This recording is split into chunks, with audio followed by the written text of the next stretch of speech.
Amados irmãos, muito bom dia, a paz do Senhor Jesus a todos, você que está conosco aí na sua casa, um ótimo dia para você, uma ótima manhã. Quero aqui agradecer ao Bispo Roberto Amaral, a irmã Márcia e os demais que estão aqui nessa manhã, se empenhando para que o melhor aconteça aqui nesse lugar e também aí na sua casa, na sua vida, você seja ministrado aí pelo Espírito Santo.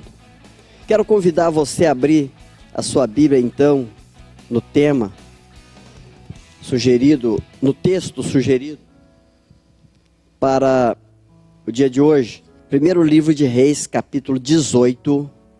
Primeiro livro de Reis, capítulo 18, versículo de número 30. Então Elias disse ao povo: chegai-vos a mim. E todo o povo chegou-se a ele. Elias restaurou o altar do Senhor, que estava em ruínas. Tomou 12 pedras, segundo o número das tribos dos filhos de Jacó, ao qual viera a palavra do Senhor, dizendo: Israel será o teu nome. Com aquelas pedras edificou o altar em nome do Senhor. Depois fez um rego em redor do altar, tão grande como para semear 2 medidas de semente. Então armou a lenha, dividiu o novilho em pedaços e pô-lo sobre a lenha. E disse: enchei de água 4 cântaros e derramai sobre o holocausto e sobre a lenha. E disse ainda: fazei-o a segunda vez. E fizeram. Disse mais: fazei-o a terceira vez. E o fizeram a terceira vez. De maneira que a água corria ao redor do altar. Ele encheu também de água o rego. No devido tempo, para se apresentar a oferta de manjares, aproximou-se o profeta Elias e disse: ó Senhor, Deus de Abraão, de Isaque e de Israel, hoje fique sabido que tu és o Deus em Israel, e que eu sou teu servo, e que segundo a tua palavra fiz todas essas coisas. Responde-me com fogo, para que este povo saiba que tu, Senhor, és Deus, e que te fizestes, e a ti fizeste retroceder o coração deles. Então caiu o fogo do Senhor, e consumiu o holocausto e a lenha, e as pedras, e a terra, e ainda lambeu a água que estava no rego. O que vendo todo o povo caiu com o rosto em terra e disse: o Senhor é Deus, o Senhor é Deus. Disse Elias: lançai mão dos profetas de Baal, que nenhum deles escape. Lançaram mão deles, e Elias os fez descer ao ribeiro de Quizon, e ali os matou. Glória a Jesus. Aleluia. Bendito seja o nome do Senhor nessa manhã. Nós estamos falando de um altar que estava em ruínas. O altar de uma nação, dos hebreus. Irmãos, um altar de uma nação, ele se quebra aos poucos. Ele começa se quebrando nas famílias, nas casas, na sua vida e na minha vida. E quando observamos toda uma nação, seja em uma ou em outra área, está quebrada. No caso aqui, a família. E Elias, para invocar o nome do Senhor, para trazer de volta a presença de Deus, A primeira coisa que ele faz é restaurar o altar. Sem altar e sem sacrifício, dificilmente teremos famílias abençoadas, teremos famílias agraciadas de uma forma estupenda, de uma forma maravilhosa pelo nosso Deus. Muitas vezes as famílias desfrutam da graça, mas não desfrutam de forma plena, porque o altar está em ruínas, ou está trincado, ou está quebrado. Desde que cheguei aqui nessa manhã, estive ali conversando um pouco com o senhor bispo e depois comecei a chorar e não parei mais. Só agora que eu estou normal. Porque Deus, ele faz algumas coisas conosco e nós não entendemos.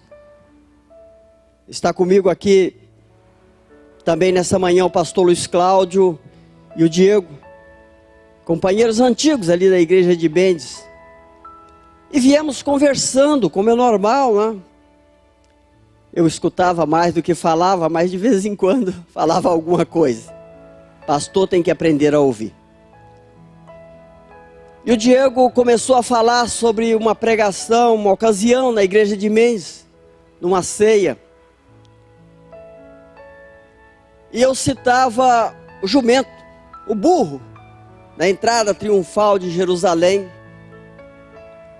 E naquela ocasião o Diego estava se lembrando, eu nem me lembrava mais disso, Deus me fez lembrar nessa manhã através do Diego. Que eu citava uma coisa interessante, aquele jumento, quando Jesus manda buscá-lo, disse assim, porque o Senhor precisa dele. E eles buscam o jumento, a Bíblia diz que era um animal que ninguém nunca tinha montado, um animal chuco, é assim que se diz lá no campo. Mas ele reconhece quem está em cima dele. Porque o Criador, ele tem conexão com a criatura, ele fala a língua da criatura. E quando o Senhor Jesus se colocou em cima daquele jumento, ele reconheceu, pelo natural, um animal chuco. É impossível que uma pessoa se aposse dele antes de domesticá-lo e faz com ele o que Jesus fez. Deu uma volta com ele na cidade.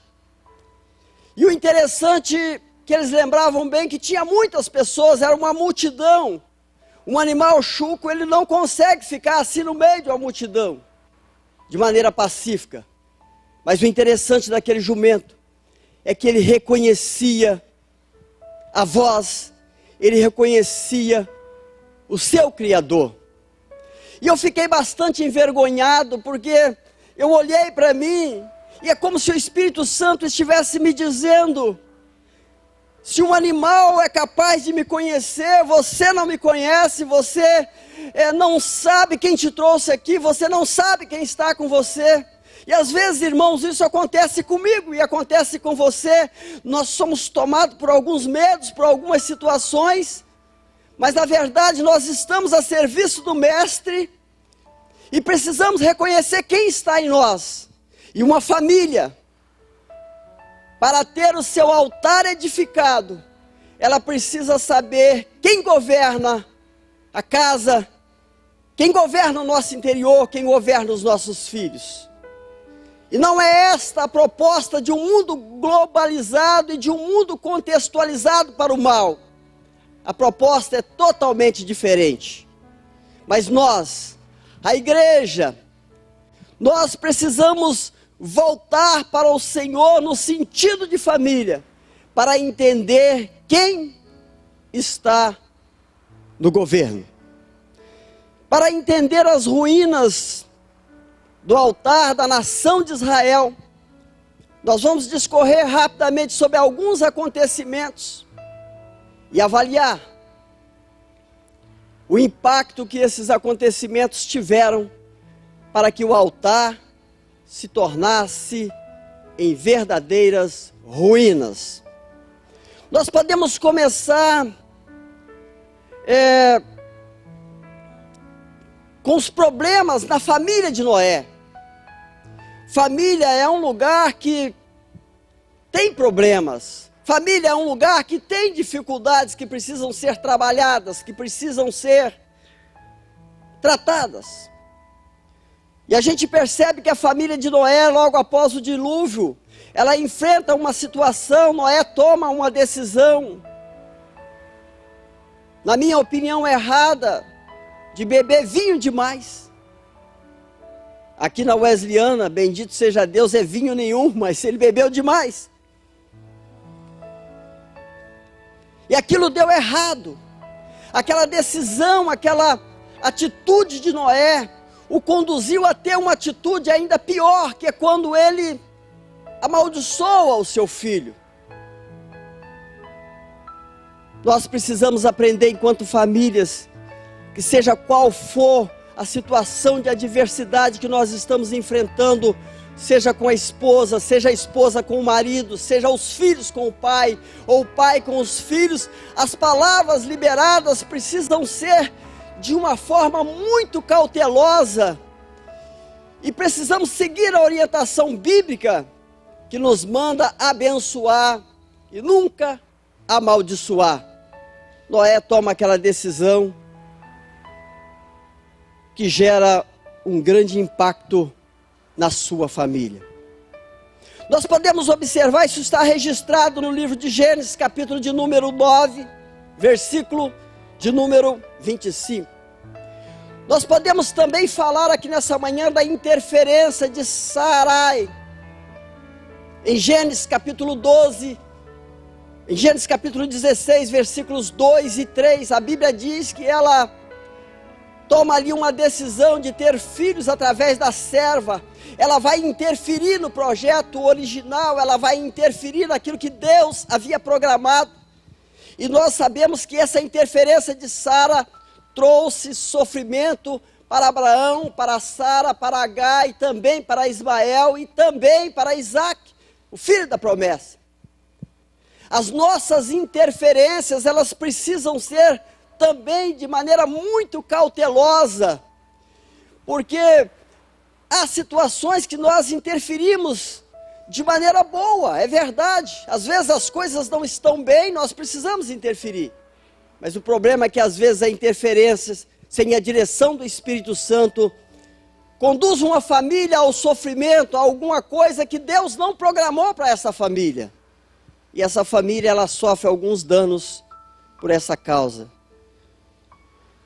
Mas também nós podemos, nessa manhã, eu vou chamar de altar da família. Gênesis capítulo de número 22, versículo 15 até o 18, quando Deus chama Abraão e ergue ali um altar, naquele monte, combinado ali com Deus.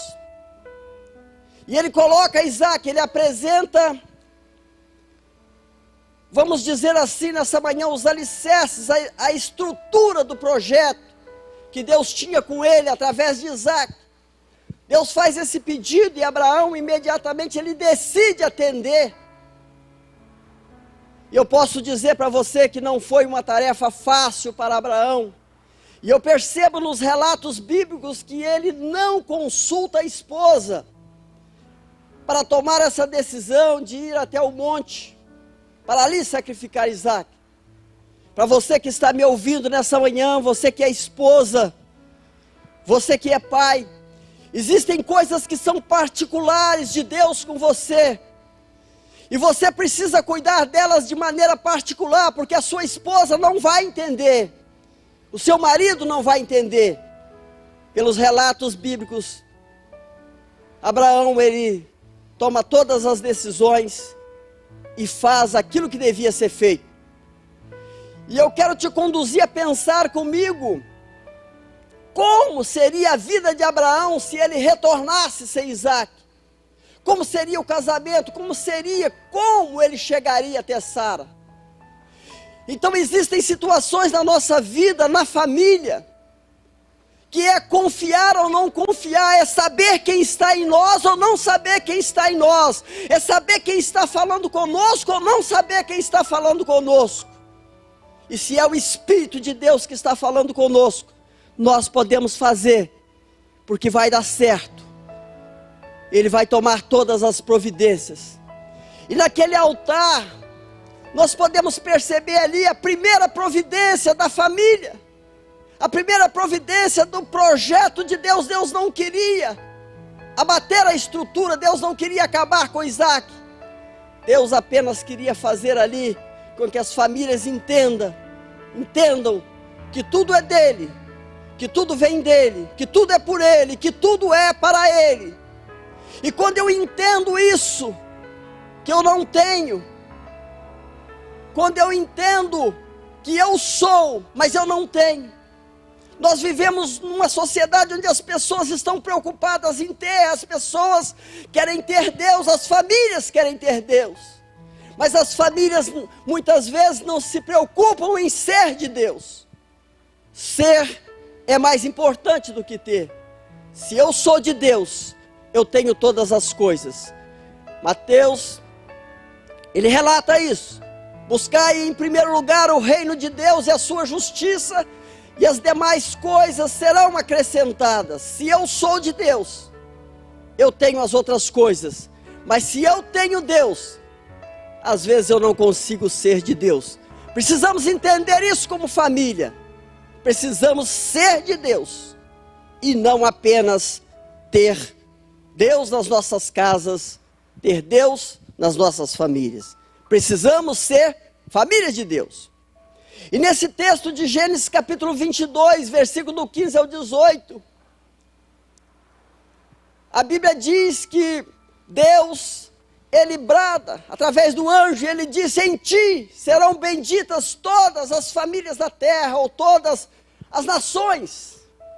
Ou seja, nesta atitude, nesta decisão de não guardar para ti aquilo que não te pertence. Olha, meu irmão, minha irmã, você que está comigo nessa manhã, eu quero te dizer uma coisa: nada te pertence aqui nessa terra. Se você tem filhos, veio de Deus. Se você tem casa, veio de Deus. Se você tem marido, vem de Deus. Se você tem esposa, vem de Deus. Deus dá e Deus recolhe.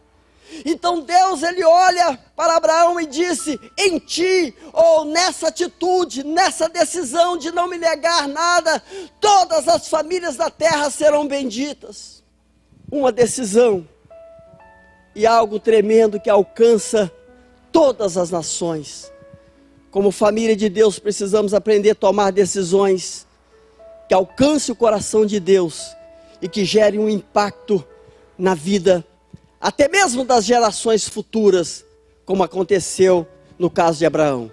Eu chamo esse altar nessa manhã de altar da família, onde Deus cria para a família a primeira providência, e a maior de todas as providências, onde Deus, entre linhas, ele diz assim: não, Abraão, eu não quero teu filho, eu vou dar o meu pela tua família, eu vou dar o meu pela tua casa, eu vou dar o meu para que tu seja uma bênção, eu vou dar o meu para que as famílias sejam uma bênção.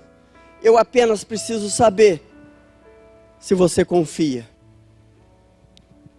Podemos continuar discorrendo e nós vamos perceber a preferência dos pais, Isaac e Rebeca. No capítulo de número 25, versículo de número 28, eles denotam ali uma preferência. A Bíblia diz que Rebeca preferia Jacó e Israel tinha preferência por Esaú.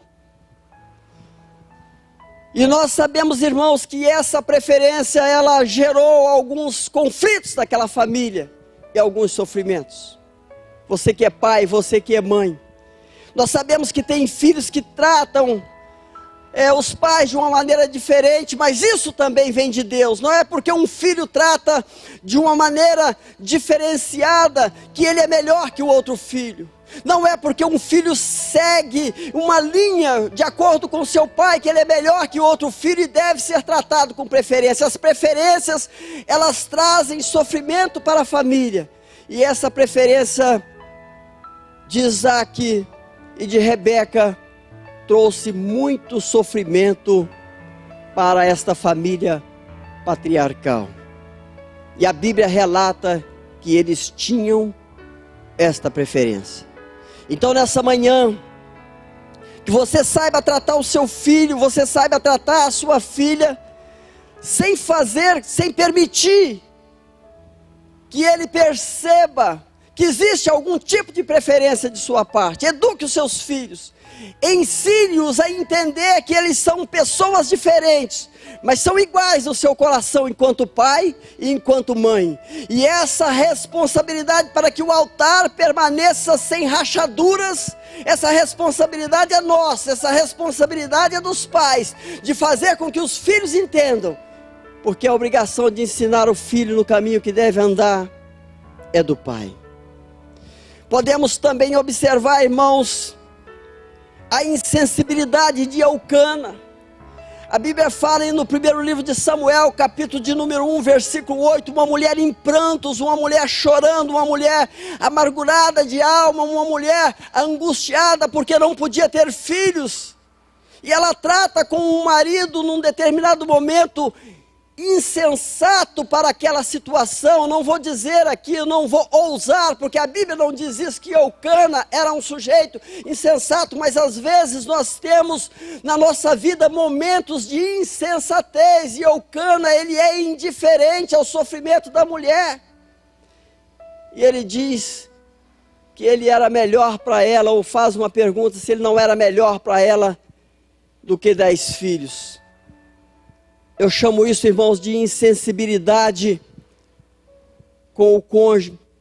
Insensibilidade com aquela pessoa que você escolheu para gastar os teus dias aqui na terra com ela. Insensibilidade, ou quem sabe até uma outra palavra podia se encaixar aqui, falta de empatia. E Eucana, ele não entra de fato para orar com Ana por Samuel. Isso nós não devemos fazer. Nós devemos, enquanto família, viver as dificuldades uns dos outros. Se está difícil para sua esposa, então está difícil para você. Se está difícil para você, então precisa estar difícil para ela. Do contrário, o altar sofrerá algumas rachaduras. Algumas rachaduras que talvez sejam tão pequenas, que sejam até imperceptíveis, mas elas existem, e com o tempo elas vão se mostrar cada vez maiores, e a família poderá ser conduzida para uma ruína nesse caso. Podemos falar também aqui nessa manhã dos crimes dos filhos do sacerdote Eli. Primeiro livro de Samuel, capítulo de número 2, versículo 12. Todas essas coisas, irmãos, estão contribuindo ao longo dessas narrativas para que o altar da nação de Israel estivesse destruído. São coisas que vão acontecendo a cada dia. A corrupção também dos filhos de Samuel, 1 Samuel capítulo 8, versículo 3. E para encerrar esse início, essa introdução, o adultério de Davi, 2 Samuel, capítulo de número 11, versículo do 1 ao 5. É nesse contexto que Elias vai para aquele monte. É nesse contexto que aparece Elias, com altares rachados, trincados, quebrados, e uma nação em ruínas, porque se distanciaram de Deus. E esse distanciamento, provavelmente ele começou e foi dando curso aos poucos nas famílias. Poderíamos citar aqui outras famílias, mas estamos dando essas aqui como referências, ou tantas outras situações. E não estamos aqui nessa manhã querendo dizer que esta foi a causa. Nós estamos apresentando algumas situações que vão surgindo. E às vezes nós não percebemos. Com a quebra do altar nas famílias sacerdotais, a nação de Israel entrou em ruínas. Quando as famílias se quebram, a nação, aos poucos, ela vai entrando em ruínas. O nosso país, ele se encontra com tantas dificuldades na questão da família. Tantas coisas que estão nos fazendo chorar. Porque as famílias estão quebradas. E há uma peleja muito grande para conduzir as famílias para o curso do mundo e não para a presença de Deus. E infelizmente, as pessoas chegam para nós com as mais variadas situações, cercadas de tantas coisas e de tantas dificuldades. E só a misericórdia de Deus para nos ajudar a lidar com tudo isso. Porque muitas famílias, às vezes, ainda desejam seguir o curso do mundo. Sara não podia ser mãe, mas queria criar filhos. Gênesis capítulo 16, versículo 12. Não deu certo. Ela desistiu do objetivo no primeiro obstáculo. Na primeira situação, com Agar ainda grávida, ela já está desistindo. Porque aquilo que não é para mim, aquilo que não é para você, sempre será um peso. Observe na sua família qual é o seu desejo e qual é a vontade de Deus para você. Isso precisa ser levado em conta. Porque Deus não trata e não cuida de desejos humanos dentro da família. Deus cuida da vontade dele. Deus cuida daquilo que ele tem como projeto. Deus cuida daquilo que o direciona, que direciona o homem e a mulher, que direciona aquele casal para as coisas espirituais, para aquelas que vêm do Senhor. Tudo na nossa vida é espiritual. E eu quero levantar uma questão aqui nessa manhã, bastante complicada e bastante difícil de falar sobre ela. Talvez eu até serei rejeitado em alguma situação por falar sobre essa questão. Porque o mundo contextualizado, o mundo globalizado, ele trata de temas atuais e ele não permite que coisas profundas da família penetrem. Porque quando as coisas profundas da família penetram, elas causam uma impossibilidade de lucro, elas causam uma possibilidade de rompimento do sistema. Porque tudo começa na família. As nossas filhas, na década de 80, mais ou menos, década de 80, 90, eu era adolescente, e devido à violência doméstica, devido tantos acontecimentos, tantas coisas das famílias, nós precisamos lembrar que o Brasil passou por um grande avivamento a partir dos anos 80, e nós tínhamos uma população bem longe de Deus, muito perto da idolatria e de tantas coisas, maridos descomprometidos com a família, esposas descomprometidas com a família. Isso trouxe violência doméstica, trouxe muitas coisas, e eu acompanhei algumas. Então criou-se uma ideia de que os pais diziam assim: eu quero que a minha filha estude, eu quero que a minha filha se prepare, e eu quero que a minha filha não dependa de homem. Isso cresceu no coração das nossas meninas, cresceu no coração das mães, e de acordo que aumentava a violência doméstica, de acordo que aumentava ali a violência dos pais para com os filhos, mais as mães desejavam e ensinavam isso para as meninas.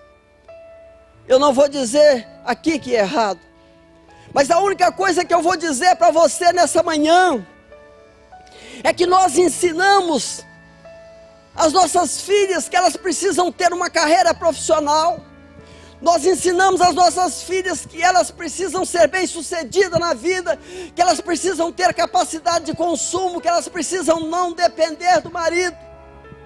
Mas esquecemos de ensinar que elas precisam, em primeiro lugar, ser mulher de Deus. Em segundo lugar, ela precisa ser esposa. Em terceiro lugar, ela precisa ser mãe, porque ser mãe é um ministério. E isso a sociedade não ensina, isso o mundo não ensina.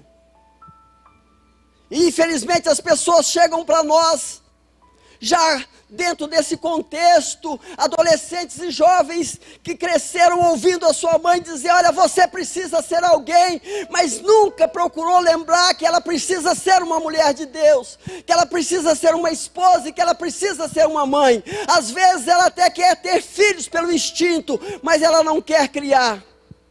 E o que eu vou falar para você aqui nessa manhã é duro. Eu não tenho a solução, mas é duro. Sara desistiu de Ismael no primeiro obstáculo. Você acha que aquela moça que cuida do seu filho ou da sua filha, enquanto você está numa carreira profissional bem-sucedida, executiva de sucesso e tudo, ela vai cuidar do seu filho como você? Você acha? Você acha que ela será como você? Claro que não. Então, pastor, o senhor é contra a mulher trabalhar? É isso que o senhor está falando? Não, não é isso que eu estou dizendo nessa manhã. O que eu estou dizendo aqui é que se eu ensino a minha filha a ser, em primeiro lugar, mulher de Deus, se eu ensino em segundo lugar ela a ser esposa e em terceiro lugar ela a ser mãe, ela vai saber o tempo de cumprir o ministério como mãe, porque uma mulher não se realiza se ela não for em primeiro lugar mulher de Deus, se ela não for em segundo lugar esposa e se ela não for em terceiro lugar mãe. Ela não se realiza. Ela pode ter as maiores realizações profissionais, ela não se realiza. Não há como. Precisamos ensinar as nossas filhas a serem, em primeiro lugar, mulher de Deus. Segundo lugar, esposa. Terceiro lugar, mãe. Existe um ditado aí no mundo que mãe não é, ou pai, não é quem gera, é quem cria. Eu não vou concordar nem discordar desse ditado, mas eu queria que você pensasse nele nessa manhã.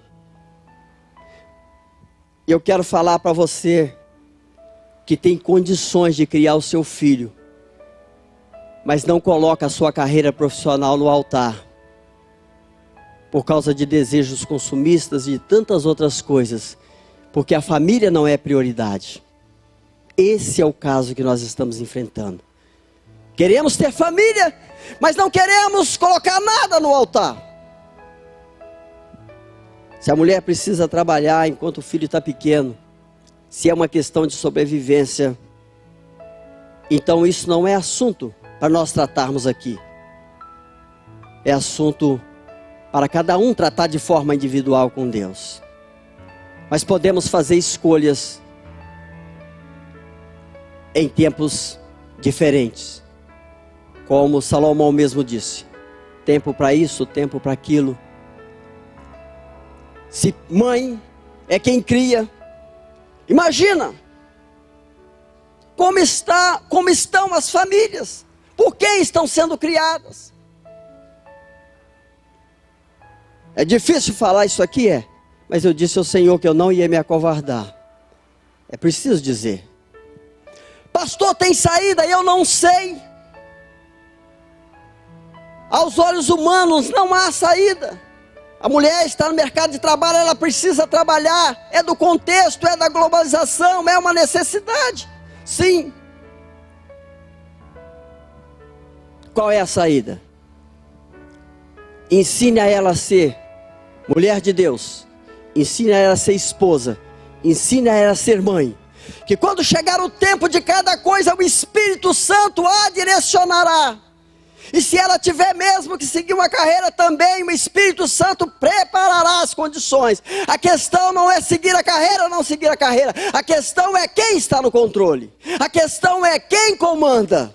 Se deixar o Espírito Santo comandar, ensinar e educar, vai dar certo.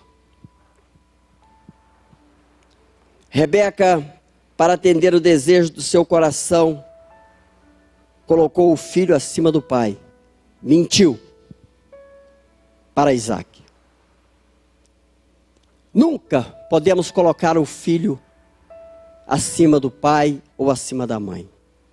De jeito nenhum. Eu quero dividir com você aqui nessa manhã uma experiência minha com a minha filha. Já sei que quando chegar em casa vai dar problema. Ela tem temperamento forte, ela não gosta que eu cite, ela está me ouvindo. Mas eu me ajeito com ela. Ela é uma bênção na minha vida e eu na dela. Glória a Jesus. Quando ela era pequenininha, assim que começou a falar, ela percebeu que eu chamava, ou ainda chamo a mãe dela de Linda. Ela olhou para mim e disse: pai, eu quero ser chamada de Linda. Porque a minha mãe, ela é linda e eu quero também ser linda. Quando a minha filha pequenininha ainda falou aquilo, ligou em mim o desconfiômetro. Porque eu sei que as filhas, elas têm uma tendência natural de um apego maior ao pai. E eu parei e falei: olha, mas você é linda. Ela falou: não, eu quero ser chamada de linda. Eu falei: então nós vamos fazer um trato. A sua mãe é linda e você é a lindinha. E ela questionou: por que a minha mãe é linda e eu sou lindinha? Eu disse: porque a sua mãe veio primeiro que você. Porque se não fosse a sua mãe, eu não teria você. Se não fosse a sua mãe, eu até poderia ter uma filha, mas não seria você. Então a sua mãe, ela está nesse contexto em primeiro lugar. Eu amo você, você é linda, mas você está nesse contexto da família em segundo lugar. Existem pais que infelizmente por falta de conhecimento colocam os filhos fora de contexto. Deixam os filhos pensar que eles são mais importantes do que a mãe. Ou a mãe permite que os filhos pensem no relacionamento que são mais importantes do que os pais. Contexto do mundo. Sabe onde é que começou esse contexto? Não é nosso não, tá, irmãos? É do mundo. Não me separo por causa do filho. Entrou no coração. E o filho passa a ser mais importante do que a mãe? Ou o filho passa a ser mais importante no relacionamento do que o pai? E isso espiritualmente é uma desgraça. Isso espiritualmente faz um mal terrível. Você que está me ouvindo nessa manhã, se algum pensamento desse alguma vez passou na tua cabeça, em nome de Jesus, quebra ele nessa manhã. O teu esposo é mais importante do que o teu filho. A tua esposa é mais importante do que o teu filho nesse contexto de família. Porque sem ele, você teria quantos filhos quisesse, mas não esse filho que você tem com ele. Sem ela, você teria quantos filhos quisesse, mas não esse que você tem com ele. Coloque as coisas no lugar, ou do contrário, o altar vai se rachando, vai se trincando aos poucos. Rebeca, ela não teve percepção, e ela coloca Jacó numa posição que não era de Jacó, para enganar a Israel. E isso, irmãos, trouxe consequências gravíssimas para aquela família. Uma das consequências que você pode observar nos relatos bíblicos, que você não vai ver falar sobre a morte de Rebeca. Você vê falar sobre a morte de Sara, e você vê falar sobre a morte de Raquel, mas você não vê na Bíblia, nos relatos, falar sobre a morte, sobre o enterro de Sara. Estudando um pouquinho, eu dei uma olhada do ponto de vista histórico. Subentende que, enquanto Jacó peregrinava na casa de Labão, seu irmão, ela adoeceu e por ali acabou morrendo. Mas o fato, irmãos, é que a Bíblia fala do retorno de Jacó, a Bíblia fala do enterro de Isaac, E Jacó estava ali 20 e tantos anos depois. Não fala de Rebeca. Mas eu não é essa a questão. A questão que eu quero levantar são os mais de 20 anos que ela ficou impedida de ver o filho, que ela tinha preferência por ele. Olha a atitude, olha uma decisão errada. Olha a rachadura no altar. Ela fez aquilo para favorecer um filho, mas de repente ela não teve mais a oportunidade, pelos relatos bíblicos, de ver esse filho, que ela tinha preferência por ele. Cuidado com as preferências. Cuidado com as atitudes, cuidado com as decisões. Pelo menos a Bíblia não fala que Rebeca voltou a ver Jacó. Precisamos tomar cuidado com isso. Ele permitiu que seus filhos lhe quebrassem a resistência, e foram todos mortos. O ministério sacerdotal, até então dado como perpétuo pelo Senhor, foi revogado. Não seja conivente com os erros de teu filho. Não seja. Seja homem de Deus. Seja mulher de Deus. Se teu filho errou, se tua filha errou, não importa o que está em jogo, não importa o contexto, não importa quanto vai sofrer, como será. Mas seja homem de Deus, seja mulher de Deus. Não deixe teu filho e tua filha quebrar a tua resistência. Samuel, sem a presença expressiva do pai nas decisões da família, não conseguiu sucesso com os filhos. Samuel, grande homem de Deus, mas a Bíblia diz que os filhos de Samuel não seguiram a mesma direção dele. Davi, encantado por Batseba, quis ver de perto, enviou mensageiros a ela. Você que é pai nessa manhã, que está comigo, você que é pastor, em nome de Jesus, não confie em você, confie em Deus. Porque se você confiar em você, certamente será enganado pelo teu coração. Davi, ele olha aquela situação e ele quer ver de perto, envia mensageiros. Envie mensagem para sua esposa, envie mensagem para o seu marido. Pare de bobeira, nada de mensagem. Não arrisque. Não coloque tudo a perder. É nesse contexto que Elias vai orar para que o altar seja restaurado. Famílias quebradas. Altar da nação todo quebrado. É isso que fizeram conosco. A reconstrução começa pelos valores. Os valores. O que é mais importante? A sua vida profissional ou a sua família? Vou repetir, se você precisa, trate com Deus. Mas eu vou dizer para você uma coisa aqui. Quando mudei para Vassouras, a Marilene disse, quero trabalhar. Falei, você quer? Ok. Aí ela colocou os desejos, a vontade dela e tal. Eu disse, você precisa? Ela disse, não. Você quer ou você precisa? Ela disse, eu quero. E eu disse a ela, se você quer, mas não precisa, então você faz o seguinte, pergunte ao Senhor. E ela continua dona de casa até hoje. E pergunta para ela se ela é infeliz porque é dona de casa. Sua vida profissional ou a família? Também, num determinado lugar, lidei com a família que o marido me chamou e falou, meus filhos estão se perdendo. Mas a minha esposa não abre mão do emprego para cuidar dos filhos, não precisa do dinheiro na casa. O que Deus me deu é suficiente, mas ela diz que não consegue ficar em casa. Valores invertidos. Há pouco tempo eu fui chamado para essa mesma família, porque os adolescentes, um deles se perdeu. Precisa discernir entre necessidade e desejo. Isaías, no capítulo de número 55, versículo 2, ele diz assim, por que gastais o vosso dinheiro com aquilo que não é pão? Às vezes nós trabalha a esposa, trabalha o marido, deixa os filhos e faz tanta força somente para consumir. E o mundo manda essa mensagem para nós, faça isso, Faça isso, nada é suficiente, nunca nada é suficiente.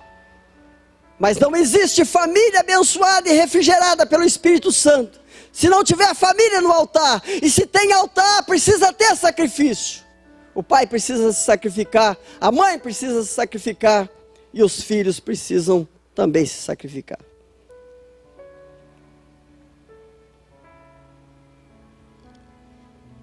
Planejar uma família não é planejar gerar filhos para consumir, é gerar para Deus e cumprir o ministério. Preste atenção nisso que é importante. Planejar uma família não é planejar quando vai chegar o filho, não é planejar o quarto, não é planejar isso, aquilo, as condições de consumo desse filho. É planejar alguma coisa para Deus, é planejar alguma coisa para a família. Então, quando você estiver planejando, a primeira coisa que eu preciso pensar não é quanto vou consumir, é quanto vou ter que renunciar, o que vai para o altar. E às vezes não se para pensar nisso. O prazer da maternidade precisa ser ensinado, e é uma tarefa nossa. É uma tarefa dos pais, mas principalmente nossa, dos pastores. Precisa ser ensinado de novo lá na escola dominical, para aquela menininha com 3 anos, com 4 anos, para que ela comece a compreender que antes de ser qualquer coisa, precisa ser, vou repetir, mulher de Deus, esposa e mãe. Sem isso ela não será realizada. É por isso que nós estamos afundados em tanta depressão, em tantas doenças psicossomáticas, porque há uma incapacidade de realizar naquilo que não se realiza. Mas se eu aprendo, se a minha filha aprende desde pequena que ela precisa ser mulher de Deus, esposa e mãe, o resto vai acontecer, porque Ele vai cuidar de tudo. O problema é que nós estamos cuidando de tudo, esquecendo do principal. Até me lembrei aqui da palavra do bispo lá, não esqueça o principal, não esqueça o principal, esqueceu o menino lá na caverna. Vamos planejar uma família, planeja o consumo, planeja isso, planeja aquilo, mas esquece do altar, e esquece do sacrifício. E só tem um jeito para o Brasil, só tem um jeito para nós: voltar a reedificar o altar na família, com princípios cristãos. E não é ficar pensando no contexto que nós estamos vivendo não, porque eu não tenho solução não, para nenhuma dessas questões. A única coisa que eu posso te dizer aqui nessa manhã é que Ele tem. A única coisa que eu posso dizer nessa manhã é que Ele é o cara, que Ele é o Senhor da família. Isso eu posso dizer. A única coisa que eu posso dizer é que Ele quer melhor a família do que você, do que eu. Isso eu posso. Só precisa de decisões nossas. Nós precisamos querer como Ele. Em ti serão benditas todas as famílias da terra. Nessa decisão de saber que tudo é dele. Foi o que Deus disse a Abraão. Para encerrar, elimine os falsos profetas da tua família.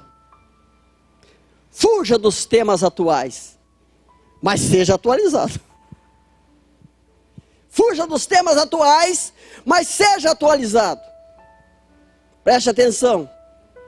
Meu filho Lucas gosta de escutar um cara lá que eu nem sei o nome dele, mas ele diz que Deus usou pessoas nada atuais para fazer grandes reformas. E aí ele cita João Batista, cara lá no deserto. Ele devia estar pregando no templo, devia estar pregando na sinagoga. Onde ele estava pregando? Lá no deserto.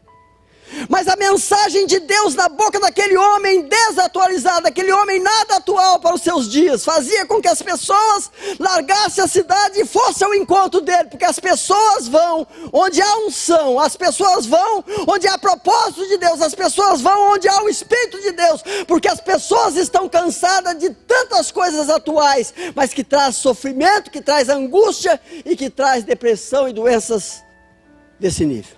As pessoas estão precisando de alguma coisa nova, e muitas vezes as coisas novas não são atuais. Jeremias não era nada atual, o cara era complicado demais.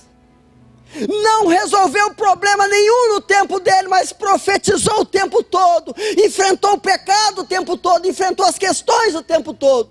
E eu sei que Deus tem me chamado para ser um tipo de Jeremias. Eu vou continuar falando a favor da família, ainda que esse mundo globalizado leve a família para uma direção totalmente contrária ao desejo do Espírito de Deus. Mas eu vou falar até o arrebatamento da igreja, ou até Deus me chamar, sem medo de ser chamado de sujeito não atual. Porque a família, ela está no projeto de Deus, e se ela se desfizer, já era.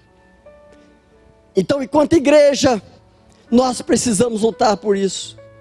Elias, o que acontece com Elias? O cara aparece, vamos dizer assim, quase que do nada. Indignado, ele começa a profetizar sobre a vida de Acabe, falar as coisas que iam acontecer. Aí você vai pensar num sujeito que é alimentado por corvos. Nada de atual com esse cara. Nada. Mas foi ele que Deus usou para descer fogo do céu aqui, acabar com os 450 profetas de Baal, para que Israel começasse a viver um novo tempo. Nós estamos precisando iniciar um novo tempo, e esse tempo não será iniciado se nós não voltarmos para o altar da família, observando as coisas que aconteceram, as coisas que vieram antes de nós. E eu termino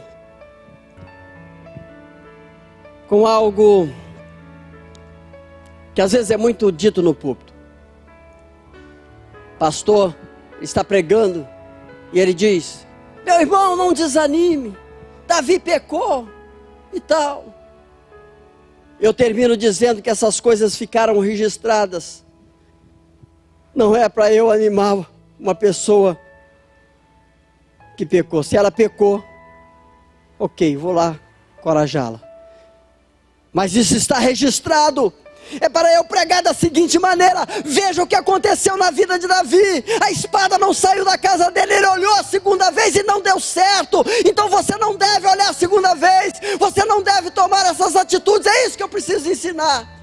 Se de tudo der errado, eu vou lá e digo: não, Deus teve misericórdia de Davi, vai ter misericórdia de você. Não pode inverter os valores, senão as pessoas começam a pensar que pode dar aquela segunda olhada, vai dar tudo certo depois, porque Deus teve misericórdia de Davi. Teve, mas olha quanta consequência. Mas Deus não nos chamou para sofrer tanto nessa terra. Deus não nos chamou para enfrentar tantas adversidades. O que me assusta é que a igreja que eu pastoreio, a igreja que você pastoreia, você que é pastor que está comigo nessa manhã, ela enfrenta essas dificuldades como se nós não tivéssemos ainda sido alcançados pela graça. Enfrentamos as mesmas decepções, os mesmos problemas, as mesmas dificuldades que o mundo enfrenta, que não é o que Deus tem para nós. As decisões corretas, o altar correto, traz uma vida de refrigério e de paz, com aflições como aquelas que Jesus falou delas, mas com paz, com certeza de que Ele está no controle de tudo, cuidando de todas as coisas. Restaure o altar na tua casa, comece de novo. Se você tem filho pequeno, comece a ensinar. Ensine o seu filho a ser marido, a não ser indiferente quando a esposa estiver enfrentando um problema, como foi o caso de Eucana.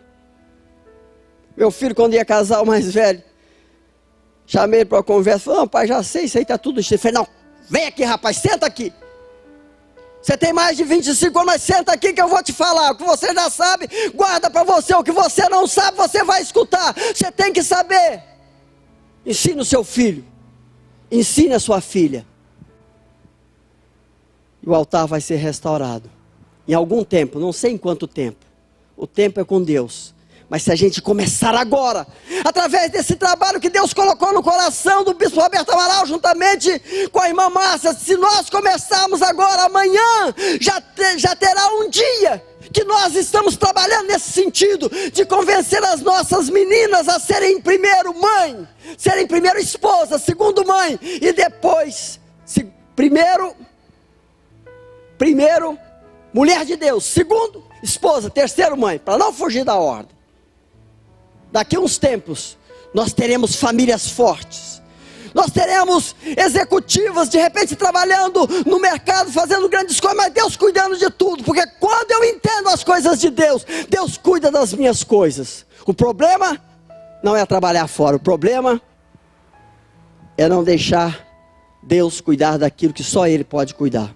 Família. Minha prima, uma mulher que eu admiro muito, ela largou tudo para cuidar do filho. O filho nasceu com os problemas de saúde, ela largou tudo para cuidar do filho. Deus honrou o esposo dela e Deus entrou com a providência, supriu o salário. Deus fez tudo que precisava fazer diante daquela atitude dela. Foi para a faculdade sim, mas para aprender a lidar com o filho, aprendeu. E agora, recentemente, ela pediu muito a Deus uma casa no campo, onde ela pudesse jogar milho para as galinhas e tal. Ela ainda não tem galinha, passei lá outro dia. Mas eu falei com ela, eu quero ver as galinhas aí. Mas ela levou os pais, com mais de 80 anos. Além de cuidar do filho, agora está cuidando dos pais. E ela falou para mim a seguinte frase: é impossível para uma mulher se realizar, se ela não for, primeiro, mulher de Deus. Segundo, esposa. Terceiro lugar, mãe. Palavras de uma mulher que esteve no mercado de trabalho, me parece 26 anos. Mas largou tudo, sacrificou tudo pela família. É preciso aprender a sacrificar pela família. Nós queremos uma família abençoada, queremos filhos abençoados, esposa abençoada, mas sacrifício nenhum. Queremos continuar consumindo.